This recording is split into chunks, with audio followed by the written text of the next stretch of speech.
আল্লাহ পাক রব্বুল আলামিন কুরআনুল কারীমের মধ্যে ইরশাদ করেন, যালিকুমুল্লাহু রাব্বুকুম খালিকু কুল্লি শাই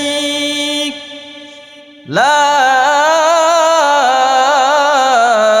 ইলাহা ইল্লাহু ফাআন্না তুফাকুন।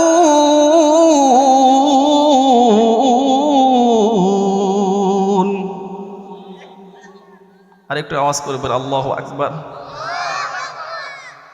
কোরআনের তেলাওয়াত যখন করা হয় তখন মুমিনের অন্তরে কম্পন সৃষ্টি হবে। কথা বলেন, বোঝা যাবে যে তাদের ঈমান আছে। তাহলে আরেকটু আওয়াজ করে বলি আল্লাহু আকবার। আল্লাহ রাব্বুল আলামিন বলেন, যালিকুমুল্লাহু রাব্বুকুম খালিকু কুল্লি শাই। তিনি তোমাদের আল্লাহ, তোমাদের রব, তোমাদের পালনকর্তা, সব কিছুর সৃষ্টিকর্তা তিনি। আমাদের আল্লাহকে, যিনি আমাদেরকে সৃষ্টি করেছেন, সব কিছু সৃষ্টি করেছেন, তিনি আমাদের আল্লাহ, তিনি আমাদের রব। সব কিছু যিনি বানিয়েছেন তিনি হলেন খালেক বা স্রষ্টা, আর তিনি হচ্ছেন আমাদের আল্লাহ। আল্লাহ তাআলা বলেন, লা ইলাহা ইল্লাহু। ও বান্দা, আমি আল্লাহ তাআলা ব্যতীত তোমাদের কেউ বানানেওয়ালা নেই। আমি আল্লাহ তাআলা ব্যতীত তোমাদের কেউ সৃষ্টিকর্তা নেই। কেউ আছে? সম্মানের মালিক কেউ আছে? রিজিকের মালিক, সব কিছুর মালিক, যিনি রিজিক দেন তিনি কে? সম্মানের মালিক তিনি কে? আমাদের সৃষ্টিকর্তা তিনি কে? সকল কিছু, সকল বস্তুকে যিনি সৃষ্টি করেছেন তিনি হলেন আল্লাহ। আল্লাহ বলেন, লা ইলাহা ইল্লাহু। আমি আল্লাহ ব্যতীত কোনো স্রষ্টা নাই, কোনো খালেক নাই। বান্দা হে আমার, আমি আল্লাহ তাআলা ব্যতীত ইবাদতের উপযুক্ত কেউ নাই। আছে? তাহলে ইবাদত করতে হবে কার? কেবলমাত্র শুধুমাত্র আল্লাহ পাক রব্বুল আলামিনের ইবাদত করতে হবে, নাকি ইবাদতের সাথে শরীক করা যাবে?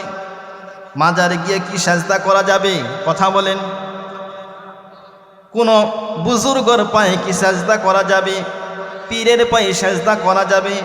না না, কেবলমাত্র সাজদা করতে হবে, কেবলমাত্র ইবাদত করতে হবে। তিনি কে?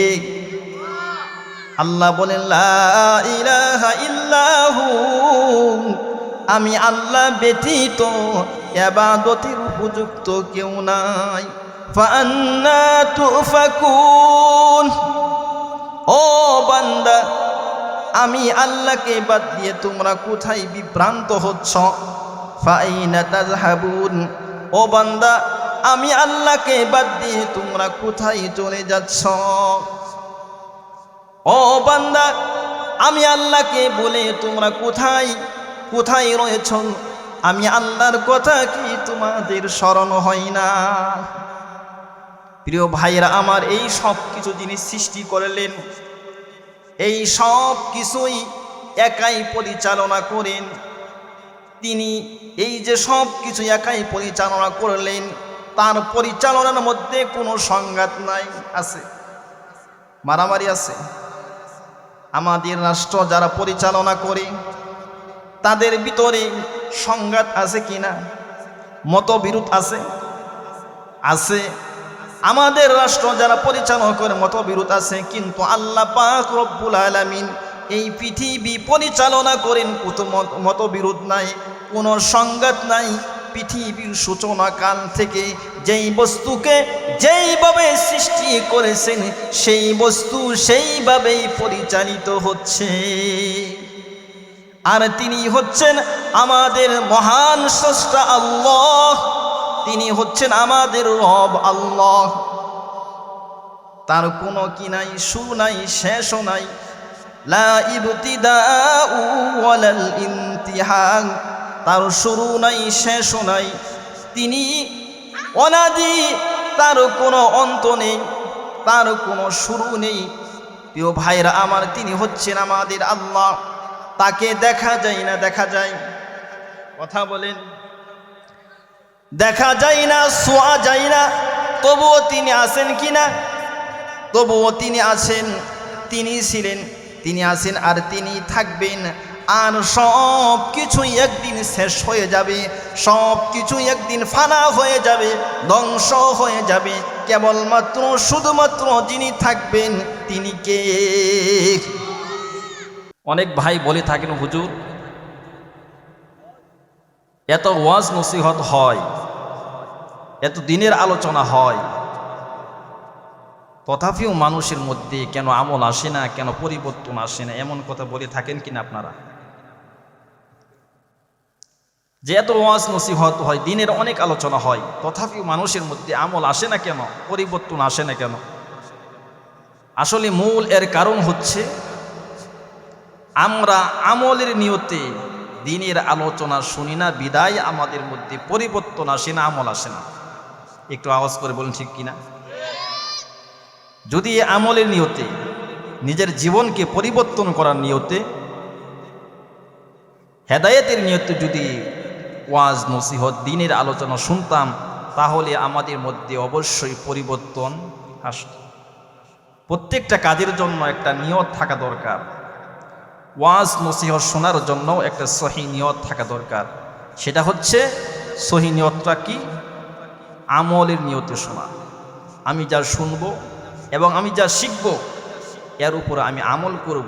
যদি আপনি শোনার নিয়তে, আমল করার নিয়তে, শিকার নিয়তে আমার ভিতরে যেই সকল ভুল ত্রুটি রয়েছে এগুলো সংশোধন করার নিয়তে যদি ওয়াজ নসিহত শোনেন, অবশ্যই আল্লাহ পাক রব্বুল আলামিন আপনার আমলের ভিতরে পরিবর্তন আসবে, আপনি পরিবর্তন হবেন, আপনার জীবন আলোকিত হবে। যদি আমরা সহি নিয়তে আল্লাহকে রাজি এবং খুশি করার জন্য আমল নিয়তে শুনি, তাহলে অবশ্যই কি হবে? আমল আসবে। তাহলে ওয়াজ নসিহত শোনার এক নাম্বার আদব হচ্ছে যে আমি আমার জীবনকে পরিবর্তন করার জন্য, আমি আমল করার জন্য ওয়াজ নসিহত শুনব। সকলেই রাজি আছি তো? এই নিয়ত করে নিই সকলেই যে আমি আমলের নিয়তে কি করব? শুনব। আরেকটি হচ্ছে, অনেক ভাই ওয়াজ নসিহত শুনে কিন্তু মনোযোগ সহকারে শুনে না। কি করে না? মনোযোগ সহকারে শুনে না। যদি মনোযোগ সহকারে না শোনা হয়, তাহলে আপনি শুনতে পারেন কিন্তু ফায়দা হবে? শোনা যাবে কিন্তু ফায়দা হবে না। তখনই ফায়দা হবে, তখনই কথার ভিতরে আসর হবে যদি আপনি দিনের আলোচনাগুলো যদি মনোযোগ সহকারে শুনেন। তাহলে কি হবে? ফায়দা হবে, আপনার জীবন পরিবর্তন হবে, আপনি আমল করবেন। যদি আপনি ওয়াজ নসিহতগুলো দিলের কান দিয়ে শুনেন, মনোযোগ দিয়ে শুনেন, তাহলে আপনার জীবন পরিবর্তন হবে, আপনি আমল করবেন। আল্লাহ তাআলা বলেন, ইন্নামা ইয়াস্তাজিবুল্লাযীনা ইয়াসমাউন। আল্লাহু আকবার। আল্লাহ তাআলা বলেন, যারা মনোযোগ দিয়ে শুনে তাদের মধ্যেই সারা জাগে। অর্থাৎ যারা দিনের আলোচনাগুলো মনোযোগ সহকারে শুনে, তাদের মধ্যে আমলের মাত্রা পাওয়া যায়। কথা বলেন ঠিক কিনা? তারাই মানতে পারে যারা দিনের আলোচনাগুলো মনোযোগ সহকারে শুনে। আর যদি সেই আলোচনাটা হয় কোরআন থেকে, কোরআনের আয়াত তেলাওয়াত করা হয়, পাঠ করা হয়, তাহলে তো সেই কোরআনের আলোচনা, কোরআনের তেলাওয়াত মনোযোগ সহকারে শোনা ওয়াজিব হয়ে যায়। কি হয়ে যায়? ওয়াজিব হয়ে যায়। যদি কোরআন তেলাওয়াত করা হয়, পাঠ করা হয়, তখন খুব মনোযোগ সহকারে চুপ থেকে কোরআনের তেলাওয়াত কি করতে হয়? শুনতে হয়। আল্লাহ তাআলা বলেন, وَإِذَا قُرِئَ الْقُرْآنُ فَاسْتَمِعُوا لَهُ وأنصتوا لعلكم ترحمون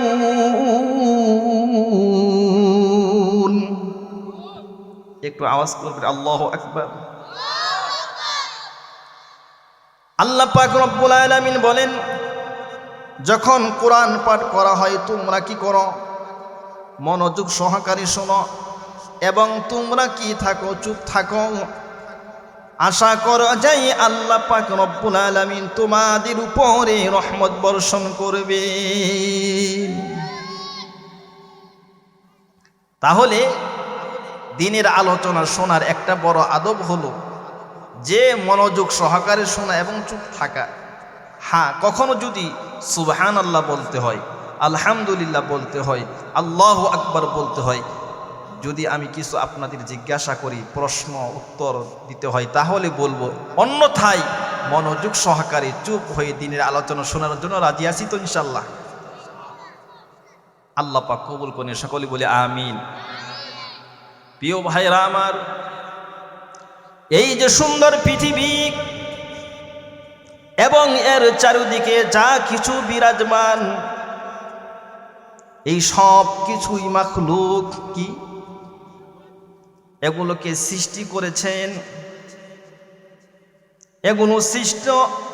এগুলোকে সৃষ্টি করা হয়েছে মানব দানব পশু পাখি পাহাড় পর্বত তরুলতা চন্দ্র সূর্য গ্রহ নক্ষত্র আসমান জমিন, এই সব কিছুই অস্থায়ী। সব কিছুই কি চিরস্থায়ী বলতে এখানে কিছুই নেই। আদিতে এর কিছুই ছিল না, সূচনাকালে এর কিছুই ছিল না, অনন্তকাল পর্যন্ত এর কিছুই থাকবে না। থাকবে। এগুলো যিনি পরিচালনা করেন, এগুলো যিনি সৃষ্টি করেছেন, তিনি হলেন খালেক। তিনি কি? তিনি কে? তিনি স্রষ্টা, তিনি খালেক, আর তিনি হচ্ছেন আল্লাহ। তিনি কে? মানব দানব যিনি সৃষ্টি করেছেন তিনি আল্লাহ। পশু পাখি যিনি সৃষ্টি করেছেন তিনি আল্লাহ।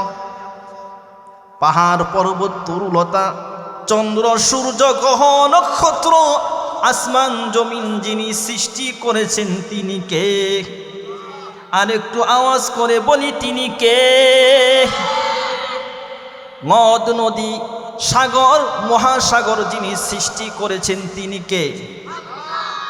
এক কথায় অস্তিত্বহীন যত বস্তু রয়েছে, এই সকল কিছুকে যিনি অস্তিত্ব এনেছেন তিনি হলেন আপনার আমার আল্লাহ। তিনি কে? তিনি আমাদের আল্লাহ, যিনি সব কিছু সৃষ্টি করেছেন। আল্লাহ পাক রব্বুল আলামিন কুরআনুল কারীমের মধ্যে ইরশাদ করেন, যালিকুমুল্লাহু রাব্বুকুম খালিকু কুল্লি শাইইন লা ইলাহা ইল্লাহু ফাআন্না তুফাকুন।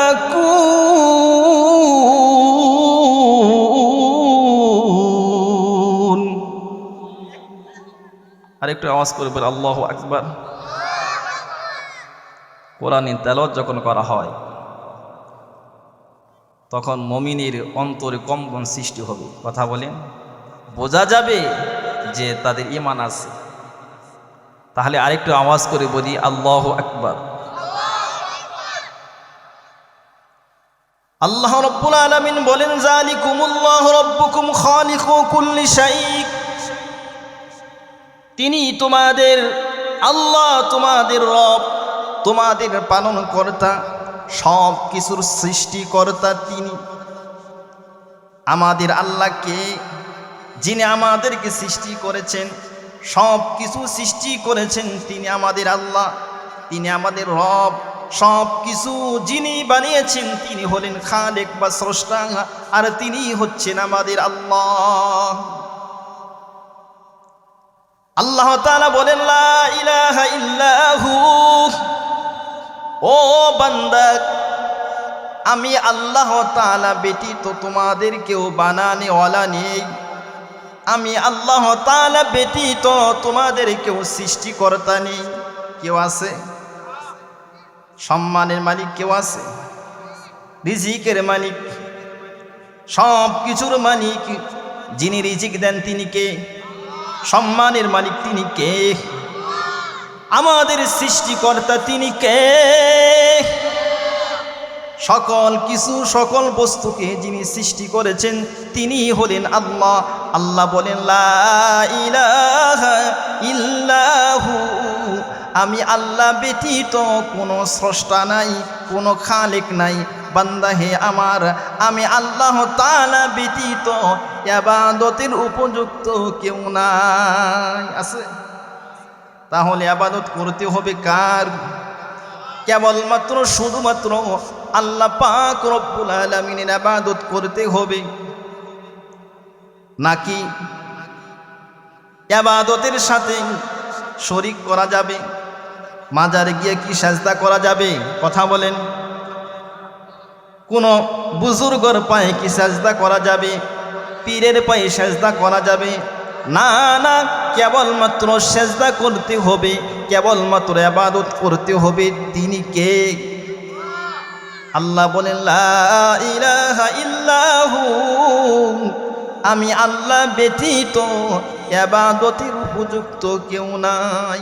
ফাআন্না তুফাকুন, ও বান্দা, আমি আল্লাহকে বাদ দিয়ে তোমরা কোথায় বিভ্রান্ত হচ্ছ?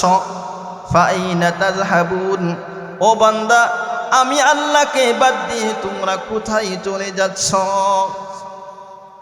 ও বান্দা, আমি আল্লাহকে বলে তোমরা কোথায় কোথায় রয়েছ? আমি আল্লাহর কথা কি তোমাদের স্মরণ হয় না? প্রিয় ভাইরা আমার, এই সব কিছু যিনি সৃষ্টি করলেন, এই সব কিছুই একাই পরিচালনা করেন। তিনি এই যে সব কিছু একাই পরিচালনা করলেন, তার পরিচালনার মধ্যে কোনো সংঘাত নাই। আছে? মারামারি আছে? আমাদের রাষ্ট্র যারা পরিচালনা করে তাদের ভিতরে সংঘাত আছে কিনা? মতবিরোধ আছে? আছে। আমাদের রাষ্ট্র যারা পরিচালনা করে মতবিরোধ আছে, কিন্তু আল্লাহ পাক রব্বুল আলামিন এই পৃথিবী পরিচালনা করেন, কোনো মতবিরোধ নাই, কোনো সংঘাত নাই। পৃথিবীর সূচনা কাল থেকে যেই বস্তুকে যেইভাবে সৃষ্টি করেছেন, সেই বস্তু সেইভাবেই পরিচালিত হচ্ছে। আর তিনি হচ্ছেন আমাদের মহান স্রষ্টা আল্লাহ, তিনি হচ্ছেন আমাদের রব আল্লাহ। তার কোনো কি নাই, শুরু নাই, শেষও নাই। লা ইবতিদাউ ওয়ালাল ইনতিহা, তার শুরু নাই, শেষও নাই। তিনি অনাদি, তার কোনো অন্ত নেই, তার কোনো শুরু নেই। প্রিয় ভাইরা আমার, তিনি হচ্ছেন আমাদের আল্লাহ। তাকে দেখা যায় না? দেখা যায়? কথা বলেন। দেখা যায় না, ছোঁয়া যায় না, তবুও তিনি আছেন কিনা? তবুও তিনি আছেন। তিনি ছিলেন, তিনি আছেন, আর তিনি থাকবেন। আর সব কিছুই একদিন শেষ হয়ে যাবে, সব কিছুই একদিন ফানা হয়ে যাবে, ধ্বংস হয়ে যাবে। কেবলমাত্র শুধুমাত্র যিনি থাকবেন তিনি কে? আল্লাহ পাক রব্বুল আলামিন কোরআনুল কারীমের মধ্যে বান্দাকে জানিয়ে দেন, কুল্লু মান আলাইহা ফান ওয়া ইয়াবকা ওয়াজহু রাব্বিকা যুল জালালি ওয়াল ইকরাম। আল্লাহ তাআলা বলেন, হাবিব আমার, ও বন্ধু আমার, জমিনের উপরে ভূপৃষ্ঠে যা কিছু রয়েছে সব কিছু একদিন ধ্বংস হয়ে যাবে, সব কিছু একদিন ফানা হয়ে যাবে। কেবলমাত্র শুধুমাত্র অবশিষ্ট থাকবে, স্থায়ী থাকবে যিনি চিরঞ্জীব আল্লাহ। তোমার আল্লাহ ব্যতীত, এই আল্লাহ ব্যতীত সব কিছুই ধ্বংস হয়ে যাবে। যিনি জুল জালাল ওয়াল ইকরাম, যিনি মহিমাময় মহামান্বিত, এ আল্লাহ ব্যতীত সব কিছুই একদিন ধ্বংস হয়ে যাবে। কথা বলেন ঠিক কিনা? সব কিছু কি হয়ে যাবে? ধ্বংস হয়ে যাবে, তাহলে আমি আপনি থাকতে পারবো? কথা বলেন, একটু আওয়াজ করে বলেন, থাকতে পারবো? মনে হয় আমরা চিরজীবন এই দুনিয়াতে বেঁচে থাকব? আমাদের ভাব তো এমনই মনে হচ্ছে, দুনিয়ার পিছনে এমনভাবে পড়ে গিয়েছি যেন আমরা এই দুনিয়া ছেড়ে চলে যাব না। একটু আওয়াজ করুন, কথা ঠিক কিনা? কই মানুষ কোরআনের আলোচনা কি প্রতিদিনই হয় নাকি? এই এলাকার সমস্ত যুবক বিদ্যা সকলে এই প্যান্ডেলে উপস্থিত হওয়ার কথা ছিল। মনে হয় তারা এই দুনিয়াতে থেকে যাবে, এই দুনিয়া থেকে চলে যেতে হবে না। প্রিয় ভাইয়েরা আমার, এখনও যারা বাড়িতে বসে রয়েছেন, এদিক সেদিক ঘোরাফেরা করছেন, আজকের মতো সময়টা কাজে লেগে এই এখান থেকে কিছু আমি প্রার্থীয় গ্রহণ করে নিজের জীবনকে সুন্দর করার জন্য, নিজের জীবনকে আলোকিত করার জন্য, দুনিয়ার জীবন সুন্দর করার জন্য, পরকালের জীবন সুখময় করার জন্য অবশ্যই অল্প কিছু সময় হলেও এখানে বসে আজকের দিনের জন্য বসে এখান থেকে আমার জীবনকে সুন্দর করে নিয়ে। প্রিয় ভাইরা আমার, আমার আল্লাহর কাছে সকলকে ধরা দিতে হবে কিনা? দিতে হবে। সকলকে ধরা দিতে হবে, সকলকে আটকা পড়ে যেতে হবে। আল্লাহ তাআলা বলেন, কুল্লু নাফসিন বিমা কাসাবাত রহিনা। একটু মনোযোগ সহকারে আলোচনা শুনতে হবে। আমি আমার আলোচনার শুরুতেই বলেছি, ওয়াজ নসিহত শোনার একটা আদব হচ্ছে মনোযোগ সহকারে শোনা। যদি আপনি আমলের নিয়তে শুনেন, মনোযোগ সহকারে শুনেন, হতে পারে আজকের আলোচনা আপনার জীবনকে পাল্টিয়ে দিতে পারে। প্রিয় ভাইরা আমার, আল্লাহ বলেন, কুল্লু নাফসিন বিমা কাসাবাত রহিনা। প্রত্যেক ব্যক্তি তার স্বীয় কাজের জন্য দায়বদ্ধ। প্রত্যেক ব্যক্তি কি স্বীয় কাজের জন্য দায়বদ্ধ? এদিকে তাকান প্রিয় ভাইরা আমার, সকল ব্যক্তি দায়বদ্ধ রয়েছে তার কাজের জন্য। আমি যে আপনাদের সামনে যে আয়াতে কারিমে তেলাওয়াত করলাম, আয়াতের মধ্যে আল্লাহ পাক রব্বুল আলামিন একটি শব্দ ব্যবহার করেছেন, রহিনা। রহিনা শব্দের প্রচলিত অর্থ হচ্ছে জামানত রাখা, ঋণের অনুকূলে জামানত রাখা। নির্দিষ্ট সময়ের মধ্যে ঋণের অর্থ ফিরিয়ে দিয়ে জামানতকে সারিয়ে আনতে হয়, ফিরিয়ে আনতে হয়। বন্ধক বুঝেন না আপনারা? বুঝেন কি না? রেহান বুঝেন না? জামানত একটু উদাহরণ দিলে ভালো করে বুঝবেন। মনে করেন আব্দুর রহমানের কাছে গিয়ে বলল, ভাই আমার 2 লক্ষ টাকার দরকার, তুমি আমাকে কি 2 লক্ষ টাকা ঋণ দিবা নাকি? ধার দাও, আমি আমার প্রয়োজনকে পুরা করব। এই যে আমার কাছে 2 ভরি স্বর্ণ রয়েছে, আমি তোমার কাছে বন্ধক রাখলাম, জামানত রাখলাম, রেহান রাখলাম। 2 বছর পর আমি তোমার টাকাকে পরিশোধ করে দিব, তারপরে আমি আমার স্বর্ণকে ফেরত নিব। এবার বলুন তো, 2 বছর পর যদি টাকা ফেরত না দিতে পারে, সেই কি স্বর্ণ পাবে? 2 বছর পর যদি টাকা ফেরত না দেয়, তাহলে স্বর্ণ পাবে না। ওই আব্দুর রহমান কি করবেন? স্বর্ণগুলো অন্য জায়গায় বিক্রি করে দিয়ে হলেও তার টাকাকে পরিশোধ করে নিবে। প্রিয় ভাইরা আমার, একটু মনোযোগ দেন। আল্লাহ পাক রব্বুল আলামিন মানুষকে যাবতীয় উপায় উপকরণ, দ্রব্য সামগ্রী, শক্তি, ক্ষমতা, যোগ্যতা মানুষকে দিয়েছেন। এই দিকে একটু লক্ষ্য রাখুন। প্রিয় ভাইরা আমার, সকল কিছু আল্লাহ পাক দিয়েছেন, এই জন্য দিয়েছেন নেক কাজ করার জন্য। কি হিসাবে এগুলো দিয়েছেন? আল্লাহ পাক রব্বুল আলামিন এই যে যাবতীয় সব কিছু দিলেন, এগুলো মানুষকে ঋণ হিসাবে দিয়েছেন। কি দিয়েছেন? আসমান, জমিন, চন্দ্র, সূর্য, গ্রহ, নক্ষত্র, যা কিছু আপনার প্রয়োজন রয়েছে, আপনার শক্তি দিয়েছে, ক্ষমতা দিয়েছে, এগুলো নেক কাজ করার জন্য দিয়েছে। আর এগুলো দিয়েছেন আল্লাহ পাক রব্বুল আলামিন মানুষকে ঋণ হিসাবে। কি হিসাবে? আলোচনা বুঝতে হবে প্রিয় ভাইরা আমার। আর বিনিময়ে আল্লাহ পাক রব্বুল আলামিন এই মানুষের সত্তাটাকে তার নিকটে রেহেন রেখে দিয়েছে। কি করেছেন? রেহান রাখছেন। কিন্তু আল্লাহর কাছে এই সত্তাটাকে কি রেখে দিয়েছেন? রেহেন রেখে দিয়েছেন, বন্ধক রেখে দিয়েছেন।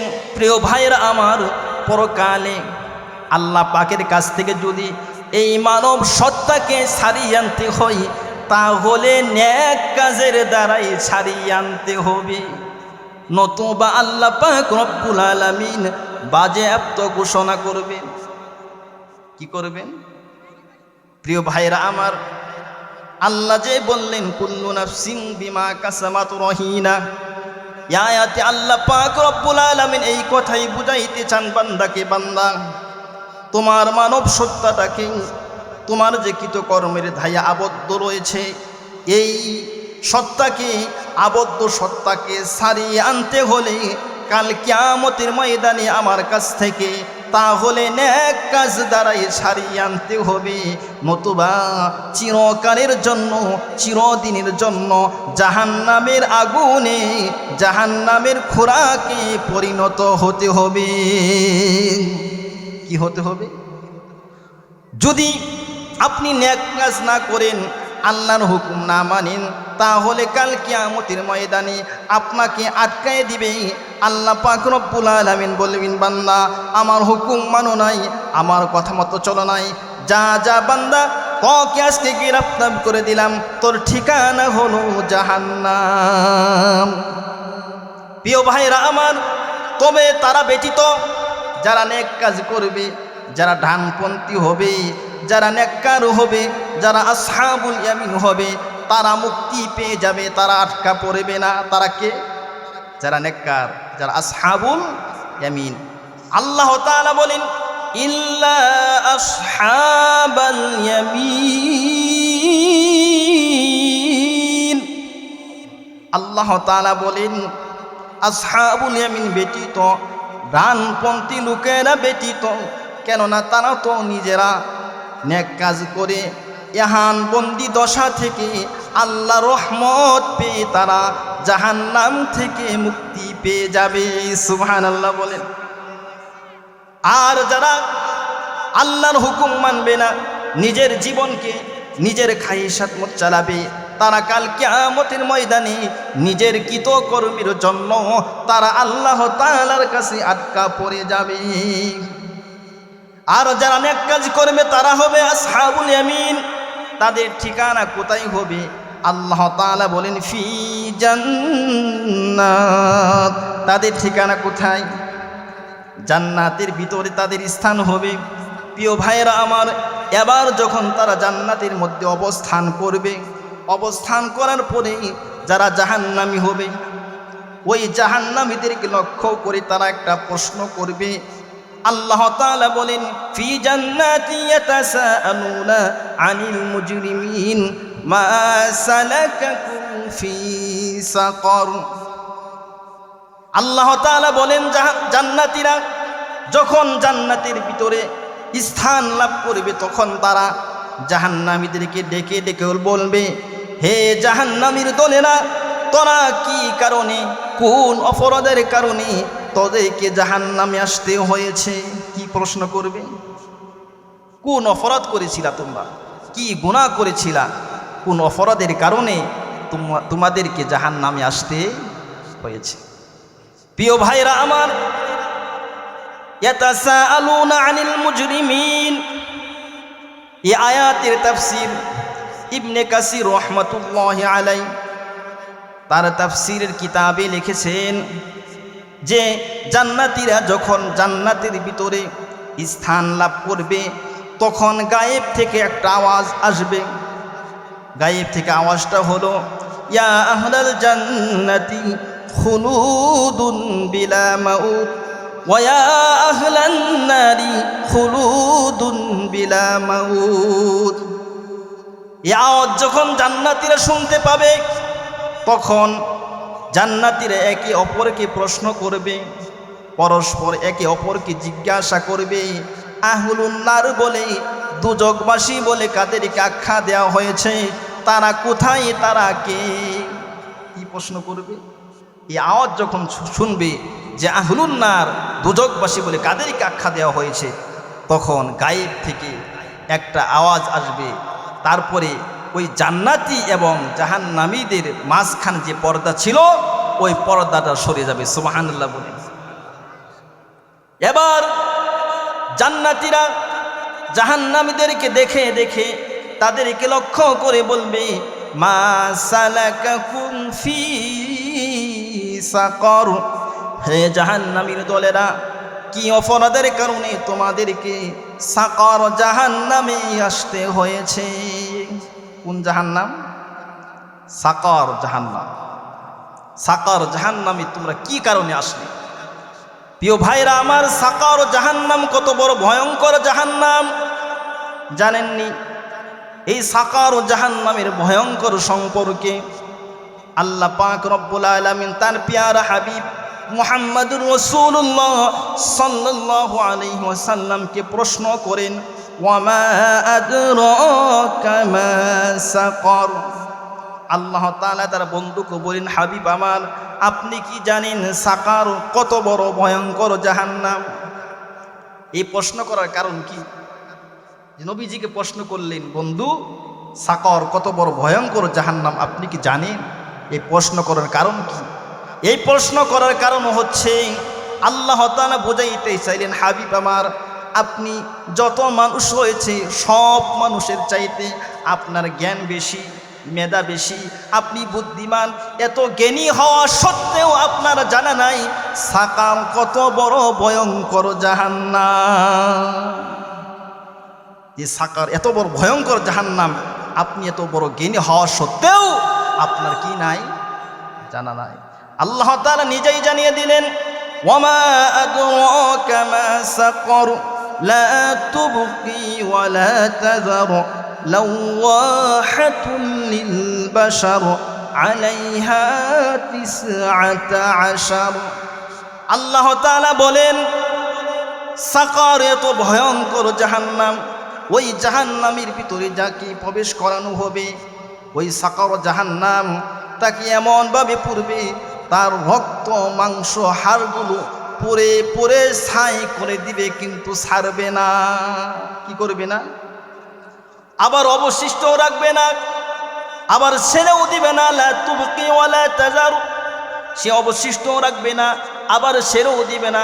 যাকে ওই সাকার জাহান্নামের ভিতরে প্রবেশ করানো হবে, তার রক্ত মাংসগুলো চামড়াগুলো পুড়ে ছাই হয়ে যাবে, তথাপিও তাকে ছাড়া হবে না।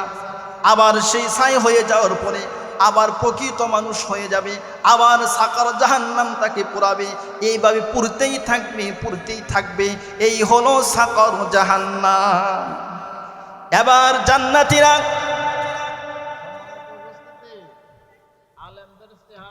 বলছিলাম, সাকার জাহান্নাম কি হবে?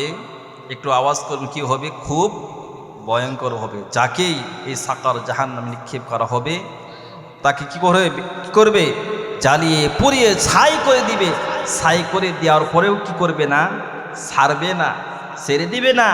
আবার সে পরিপূর্ণ মানুষ হবে, আবার তাকে ওই সাকার জাহান্নাম পুড়তে থাকবে, পুড়তে থাকবে, পুড়তে থাকবে। এইভাবে চলতেই থাকবে। আমাদের সকলকে এই সাকার জাহান্নাম থেকে আল্লাহ তাআলা মুক্তি দিক, সকলে বলি আমিন। তাহলে এই জীবনটাকে কি করতে হবে ভাইয়ার আমার? কাজে লাগাইতে হবে কিনা? সাকার জাহান্নাম থেকে বাঁচার জন্য কাজ করতে হবে কিনা? এই যে জীবন আমাদেরকে দান করেছেন আল্লাহ পাক রব্বুল আলামিন, এই জীবনের হিসাব আল্লাহ তাআলার কাছে দিতে হবে কিনা? একটু আওয়াজ করে বলেন, দিতে হবে কিনা? প্রিয় ভাইরা আমার, কাল কিয়ামতের ময়দানে আল্লাহ পাক রব্বুল আলামিন তার বান্দাকে ডেকে ডেকে বলবেন, বান্দা, ও বান্দা, একটু দাঁড়াও, আমার কয়েকটা প্রশ্নের উত্তর তুমি দাও, তারপরও তুমি নাড়াচাড়া করতে পারবে। কি প্রশ্ন করবেন? আমার কয়েকটি প্রশ্ন রয়েছে, এই প্রশ্নের উত্তর তুমি দাও, তারপরে বান্দা তুমি নাড়াচাড়া করতে পারবে। আমার উত্তর দেওয়া আগ পর্যন্ত একটা কদম কি পারবে না।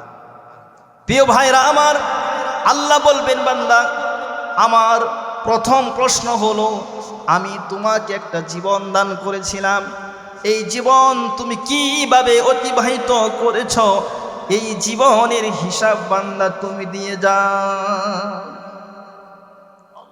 বিশেষভাবে যৌবনের দিনগুলো, চাকচিক্যের দিনগুলো, আনন্দ উল্লাসের দিনগুলো বান্দা তুমি কিভাবে অতিবাহিত করেছ, তার হিসাব আমি আল্লাহ তাআলার কাছে দিয়ে দাও। প্রিয় ভাইরা আমার, তাহলে বোঝা যায় আল্লাহ পাক রব্বুল আলামিন আমাদের পুরা জীবনের হিসাব গ্রহণ করবেন। কি করবেন? পুরা জীবনের হিসাব আল্লাহ পাক রব্বুল আলামিন গ্রহণ করবেন। বিশেষভাবে আল্লাহ পাক রব্বুল আলামিন যৌবনকালের হিসাব আমাদের কাছে চাইবেন।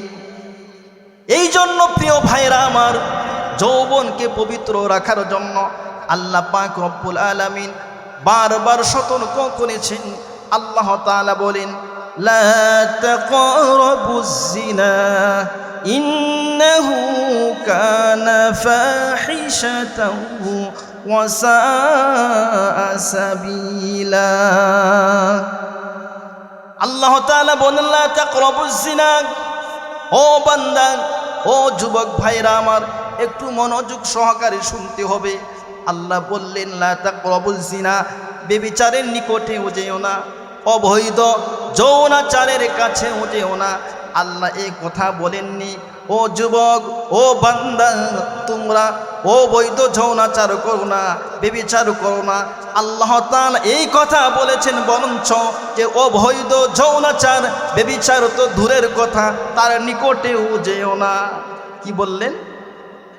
যে অবৈধ যৌনাচার তো করা যাবে না, যে তার নিকটেও কি করতে পারবে না, যাওয়া যাবে না। প্রিয় ভাইরা আমার,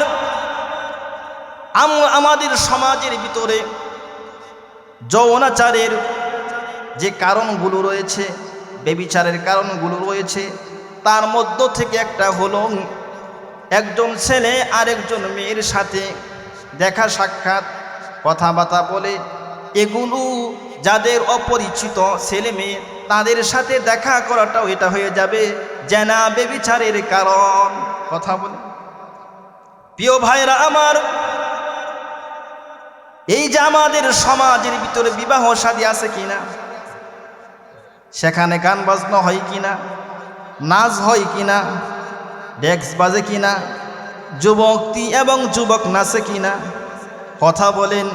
ওই যুবক এবং যুবতী নাচলো, এটা জিনা ব্যভিচার না, কিন্তু এই গান বাদ্য নাচানাচি একদিন ওই যুবক এবং যুবতীকে জেনা ব্যভিচারের ভিতরে ঢুকিয়ে দিবে। কথা বলেন ঠিক কিনা?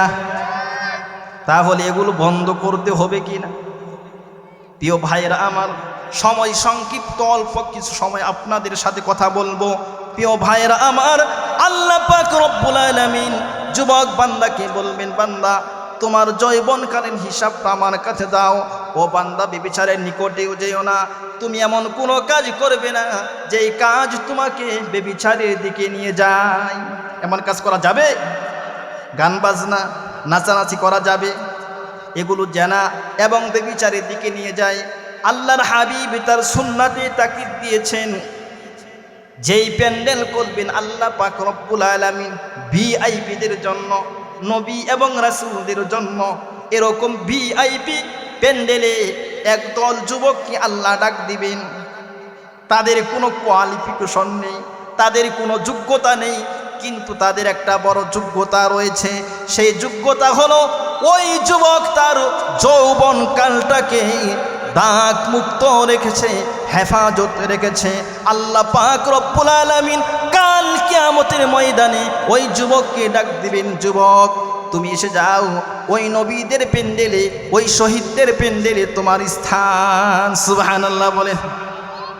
কোন যুবক? কোন যুবক? যেই যুবককে সুন্দরী রমণী ষোড়শী উচ্চ বংশের কন্যা তাকে বলল, আও আমার সাথে গুনাহের কাজ করবে, আমার সাথে ব্যভিচারী করবে। ওই যুবক তখন ওই সুন্দরী রমণী উচ্চ বংশের নারীকে বলে দিল, ইন্নী আখাফুল্লাহ, যুবক বলে দিল আমি আল্লাহকে ভয় করি, আল্লাহর ভয়ে ওই যুবক গুনাহের কাজ করলো না। আল্লাহর হাবিব সাল্লাল্লাহু আলাইহি ওয়াসাল্লাম বলেন ওই যুবকের স্থান হবে নবীদের সাথে, শহীদদের সাথে। একটু আওয়াজ করে বলা যাবে কি সুবহানাল্লাহ? ও প্রিয় ভাইরা আমার, যেই জাতির যুব সমাজ যত পবিত্র ওই সমাজ ততটাই পবিত্র। কথা বলেন ঠিক কিনা? যেই জাতির যুব সমাজ বিপদগামী, ধ্বংস, ওই জাতি ধ্বংস হতে বাধ্য। একটু আওয়াজ করে বলেন ঠিক কিনা? প্রিয় ভাইরা আমার, এবার জান্নাতীরা মনে আছেনি জাহান্নামীদেরকে বলবে ও জাহান্নামীরা, কেন তোমরা সাকার জাহান্নামে আসতে হয়েছে? এবার সাকার জাহান্নামীরা কেঁদে কেঁদে বলবে ও জান্নাতীরা শুনো, আমরা কি কারণে জাহান্নামে এসেছি? আমাদের জাহান্নামে আসার কারণ আমরা 4টা অপরাধ করেছি, 4টা অন্যায় করেছি। এই কারণে আমাদেরকে সাকার জাহান্নামে আসতে হয়েছে। কয় কারণ? কথা বলেন, কয় কারণ? 4 কারণে আমাদেরকে সাকার জাহান্নামে আসতে হয়েছে। 1 নাম্বার কারণ হলো জান্নাতীরা শোনো, লাম নাকু মিনাল মুসাল্লিন।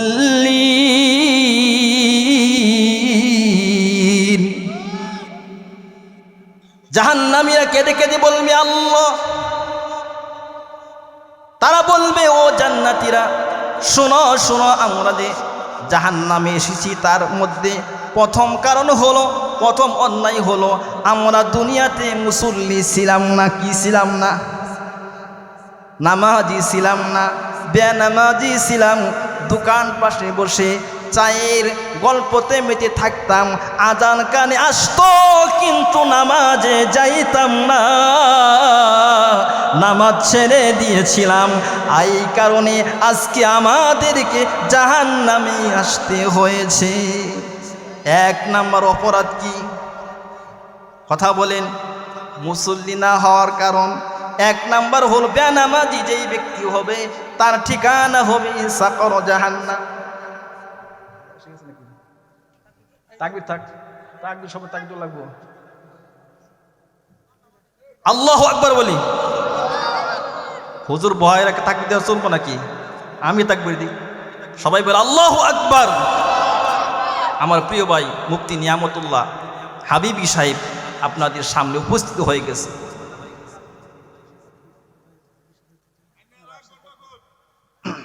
সব দিয়ে না শেষ করতেছে জি, আধা ঘন্টা।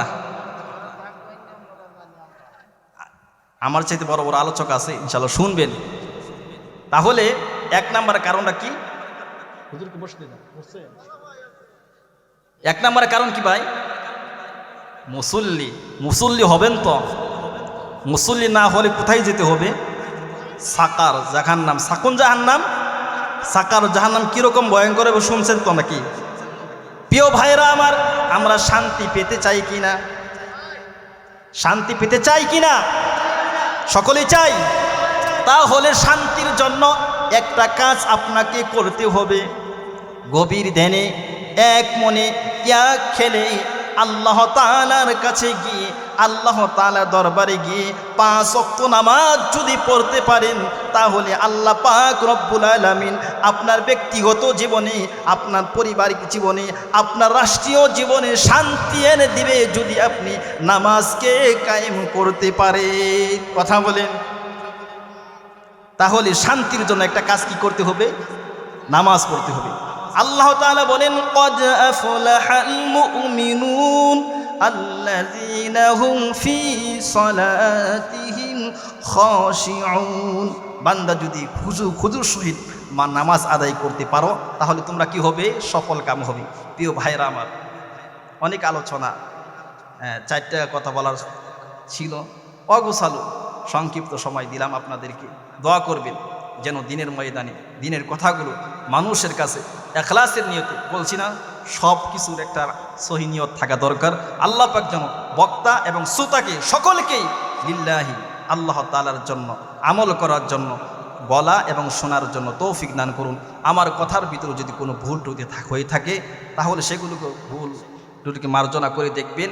আল্লাহ পাক যেন আমাদের সকলকে সহি কথাগুলোর আমল করার তৌফিক দান করুন। ওয়া আখিরি দাওয়ানা আনিল হামদুলিল্লাহি রাব্বিল আলামিন। আসসালামু আলাইকুম ওয়া রাহমাতুল্লাহি ওয়া বারাকাতুহু।